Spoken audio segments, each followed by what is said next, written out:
Ministrica pa se spreneveda, da vse poteka po načrtu. Uredba je v postopku prijave, ampak kot rečeno, pravna podlaga za nakup računalnikov je sam zakon, ki pa je sprejet v Državnem zboru v mesecu aprilu lanskem letu. No, ampak zdaj ti računalniki stojijo in niso prišli še do ljudi, garancija teče, plačujete najemnino, zato ne ve se, kdo bo to sploh dobil in po kakšnem ključu. Začela bi s tem, da to ni res, da se ne ve, zato ker prioritetne skupine so natančno določene, kdo so upravičenci, tako da na začetku, ja seveda, z Ministrstvom za delo zdaj rešujemo ta problem.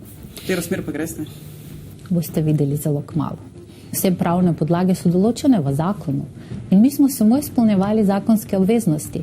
Mi smo morali biti pripravljeni. 1.1.2024 začne delovati mehanizem. Ja, a pa deluje zdaj glede na to, da ni uredbe? Mehanizem deluje. Enako vprašanje, ali mehanizem deluje, smo postavili štipendijskemu skladu. Njihov odgovor: ne.